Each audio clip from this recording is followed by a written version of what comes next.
Raven Nole Show. I'm your host, Raven C. Nole, known as the Soul Physician. I'm a wife, mother, counselor, mindset plus life coach, and speaker.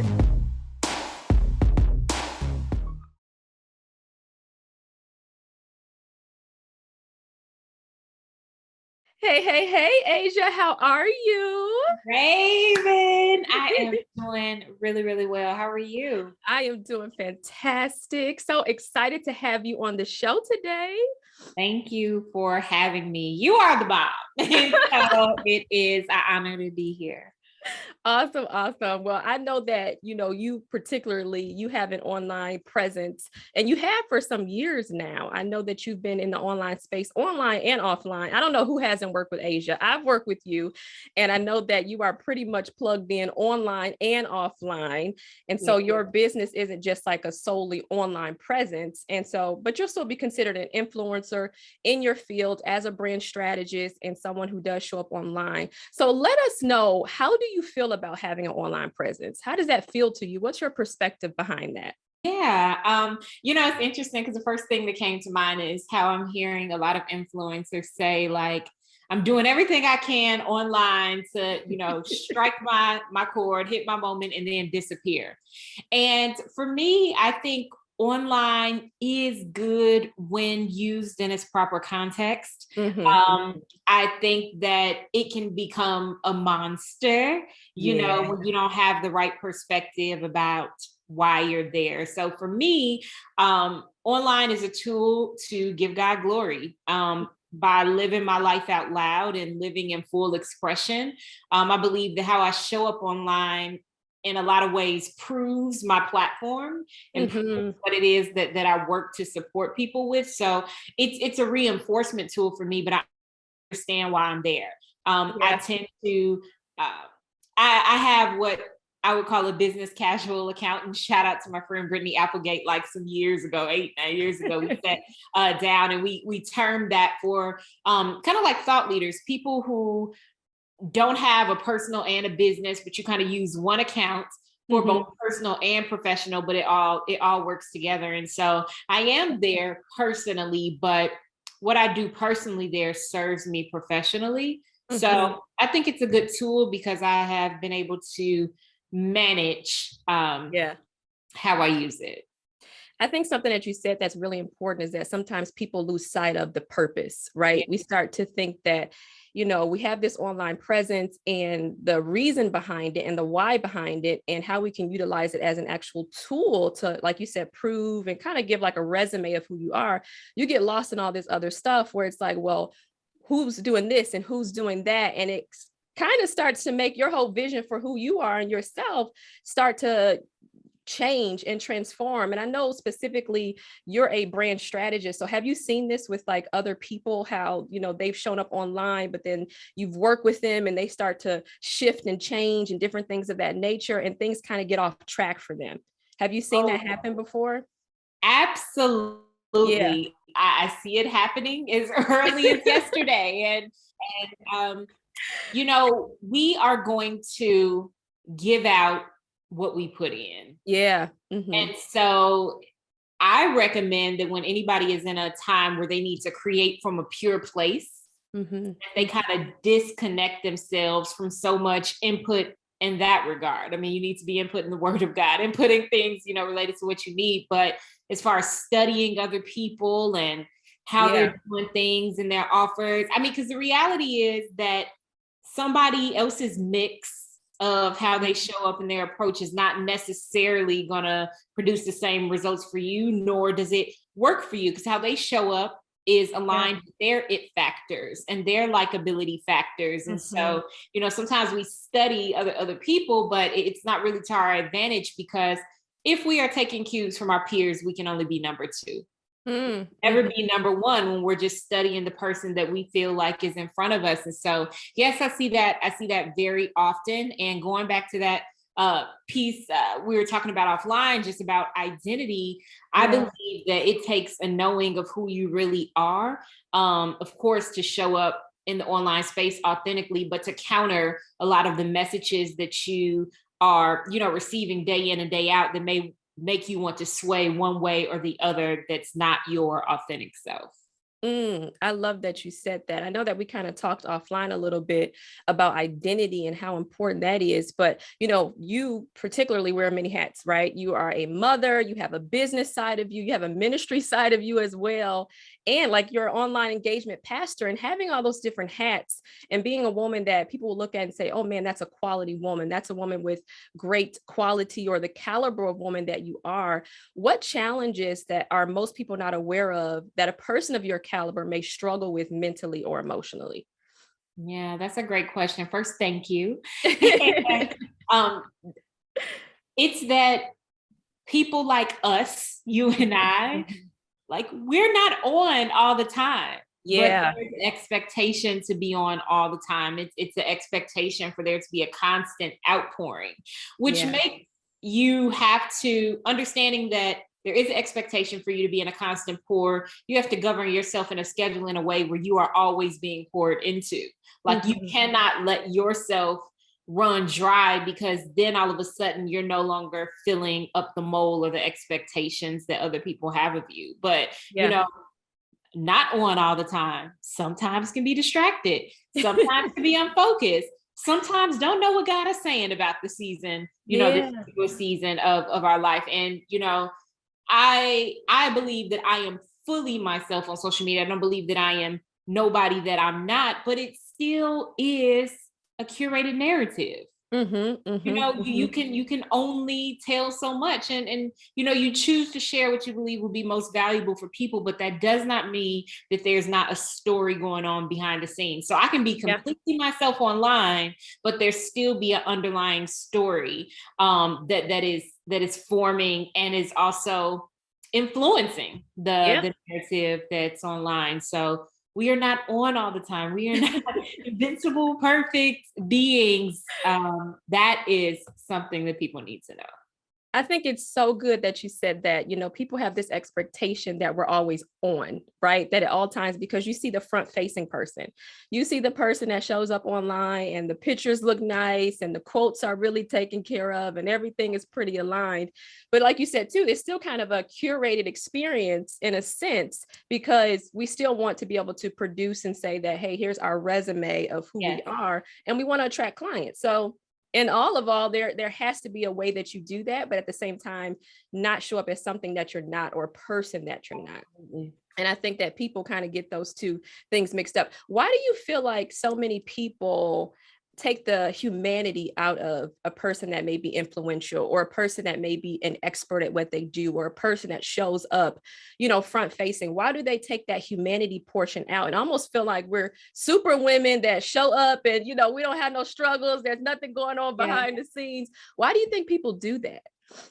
I think it is because of the curated narrative that we Yeah. present. It Yeah. feels so perfect. It feels so polished. And how people perceive you is directly proportioned to your messaging and the content that you share. So if you are only sharing things that are, kind of curated and perfect, and your makeup is always done and your hair is always done, the brain resonates. Their hair is always perfect. Their makeup Mhm. is always done. Not, oh, she got up this morning and the hair was all over here, Right, right, or, right. So it is partially because of how we present ourselves Yeah. that is the only persona that they're engaging with. And in Yeah. a lot of capacities, these people that are engaging with you online have not met you in person. And so that's all they have Mhm. to go off of. And so I don't really know. You don't want to stop presenting yourself in the best light, because as you commented, Yeah. like it is important for you professionally to be perceived in a certain way, to unlock certain opportunities, to position yourself, in a certain way as it relates to your field and your expertise. But it does cause people to look at you as larger than life, when really you're a real person with great presentation. Yeah, yeah, yeah, yeah. I think that that's really, really powerful. And then it makes me also think about, because there's so much I guess you can say, pressure to be able to produce content that is on a certain level, or, has certain expectations there. How does that pressure to produce online and within your personal business aid in some of those struggles that you may have deal with outside of the context of social media, behind the scenes, some of the things that you as a woman have to face that people don't necessarily see you face? How do those things aid in that? Yeah. I mean, that's an interesting question, because the first thing that came to mind for me is that I feel like my content is a good balance of production and not overproduction, or not being overproduced. And I think that's important, because whatever you do has to be sustainable. And Yeah. so, like, I know I'm no graphic designer, I'm no videographer. And so I feel like my audience has developed a liking for my best non-produced content. Mm-hmm. Like it's like one big kind of mood board is the approach that I take to sharing. But there are others who have really raised the production standards of their platform. So if they tried an approach like me, it'd be like, wait, what are you doing? So I think everybody has to develop the personal standard for their brands. And I will say that just because my content is not overly produced, or it's not, professional production, I'll say that. Mm-hmm. It doesn't mean that it's not excellent. Doesn't mean it's not telling a good story. It's just the tone that I have, chosen to share. And so everybody has to find their place. Like, what really works for you? I will say that, professionally produced content, it definitely does communicate a degree of polish, but I have really been noticing a shift in online engagement where people want more real. What I have noticed is that the standards for the everyday person just keeps getting higher and higher and higher. We have no birthday announcements without photo shoots. Mm-hmm. We have no, baby announcements without full productions. And I'm not just talking about for the influencer. Now, this is the standard for the everyday person. We don't have a birthday without a birthday graphic with the Cash App handle on the bottom. Like, like, this is the standard for everybody. And just kind of bringing that example to fashion, I studied fashion in college. Fashion is a series of trends. And one thing that we learned is before the millennium, fashion operated in 40-year rotations. So the silhouette of the 20s was the silhouette of the 60s, and the 30s and the 70s, up until we got into the new millennium, where social media really started to dictate trends, and it was no longer controlled by like a very centralized kind of fashion government in Europe. But whenever the skirts would get completely high, couldn't get no shorter, the next season they would be as long as they could get. And so the reason why I shared that is because now our standards are getting so high that now nobody is reacting to that overly polished, professionally produced content. Now people are reacting to what you recording on your phone in your house, looking crazy, because like we have gotten numb. Yeah. Everybody now having that as a standard. Now everybody can use the app on their phone and do that. Now, what is going to be disruptive? And really, engagement is driven by that which is disruptive. Yeah, I love that you said that. It's so true when you do think about trends and like fashion, or trends in general, and interior design trends, and just in that industry in general, they're ever changing. So as soon as you get accustomed to one thing, something else does produce itself. And I think that all in all, because we are also in like a time and a generation where people are putting a lot of emphasis on mental health and like emotional health, and seeing those curated platforms and social media posts all the time can get exhausting. And I think people are like, I just want something real to tell me that, what, life is okay. Yes. Life is okay. In chicken scratch, life is okay. Absolutely. But with the trends always changing and the market always changing, whether that's in business or social media, do you feel like at any point in your career or in your business that you started to kind of buy into those trends, where you kind of separated yourself from the authenticity of who you are and really start to plug into someone you did not necessarily like? Have you ever felt that way? Honestly, not so much. I Okay. do remember a time in 2017 where I was trying to find my footing. This was in my early years of being a full-time entrepreneur.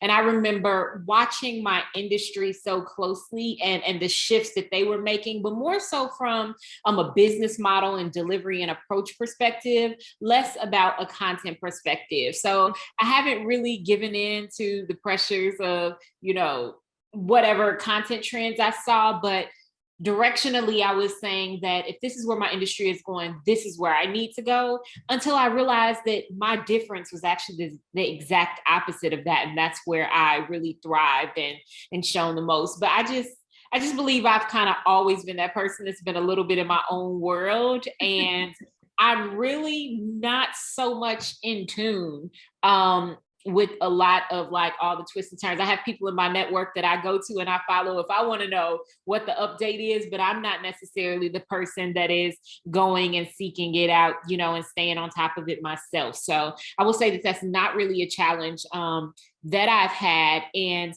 it just, I guess, to kind of validate that a little bit, one of the things that people have continuously said about me over the years is like, you've been the same person. Like, you've been extremely consistent. I think that's something my audience really values from me, that even in evolution, Mm-hmm. I still carry, the DNA of my beginning. Yeah, love that. Love that. Love that. I think that that's something powerful, and it almost debunks a myth that sometimes we think, or people look at us and they're like, oh, well, they must be buying into all these different, that's the only way that you can remain relevant in a sense, right? You have to be buying into all these different trends and what's happening over here and what's happening over there. And you got to have your hands in this platform and that platform and that platform. And I think it just debunks a lot of those myths that people think just because you're an influencer that you start to buy into what's popular or what's celebrated. But, God really makes a difference. I really believe when you have a strong relationship with the Lord and you're really bought into him and his way, you don't have to follow these trends. You follow the way in which God has led you. And if he tells you follow a trend, you follow a trend. But if he tells you not, then you don't. I wholeheartedly, agree with that. I think that the reason why any influencer is trying to shift and follow trends is because it's like, how do I keep my engagement up? And how do I keep people watching? And, my money is dependent upon, brands buying in, and they want to see numbers, they want to see engagement. But for me, I kind of classify myself as socially active, but I have an offline business. So I do not have an online business. My business flows and my money works without online, but I think online is less about my business and more about my platform and my thought leadership going further, which does draw a line to my business, but honestly, not as much as other things that are going on. I believe my online activity keeps me tip of tongue and top of mind. And I believe that my online presence serves as a source of inspiration for people. And so for those reasons, even if it didn't have a direct parallel to, the financial success of my business, I would continue on, because I think that is the most important, God's name being glorified and people understanding what it really looks like to live a relevant life that doesn't compromise their relationship with God. I love that. That was like a gem that just dropped, right? Like living a relevant life that does not compromise your relationship with God. That's something I think we all need to reflect on, especially those that are really in an online presence, because you can get so distracted by everything else that you kind of buy into, again, what's popular. And so I love that you said that. I love that you said that. Well, Aaja, go ahead. Before that, I just want to further on the term relevant, because I feel like some people may be like, what does it mean relevant? What I mean by relevant is that I am very much church and I am very much in my industry. Like, I'm very much wherever I need to be. I am not restricted to one environment. I can absolutely function in other environments, and my faith still, be evident from, how I carry myself and how I move. And so by relevant, I mean us as believers, if this, the audience is believers, but making an impact beyond just our impact and interactions with one another. I can function and I can be distinct, but I don't have to be weird. And I can still be cool, and I can still have style, and I can live a relevant life without compromising my walk with God. I love that you made that plain for us. So in your perspective, when you put it that way, what do you feel like the cost is of relevancy and influence? Yeah, that's interesting. What is the cost between relevancy and influence? You have to know your limits. Yeah. You have to know what you're not willing to do just to get a little bit more attention, or get a bigger audience. I think that I have this kind of saying that influence is a responsibility that calls for servant leadership. When God platforms you, you still have to hear. When he increases you in number, you still have to know your source, where you're taking directions and where you're taking cues from. And also just the sobering mindset that God is your relevance. Like literally, the advantage that the Holy Spirit provides you is what causes you to have relevance when he platforms you, and that platform is for his purposes and his agenda and not your own. And so I think that there can, come to you a lot of temptations and, external pressures and a lot of opportunities to compromise when you get platformed. But you have to remember, you're not being platformed for your purposes and to serve yourself. And so many have fallen by not keeping that perspective in mind. But for those that are called of God, understanding that promotion comes from the Lord, that's definitely something that we always have to keep top of mind. Yes. Promotion comes from the Lord. And when we are platformed, it is not for our own glory, but for the glory of God. I love that. I think this is a fantastic way to wrap up the interview today. Thank you. Thank you, Aaja. Thank you for coming. So good. Thank you, Raven. I appreciate you.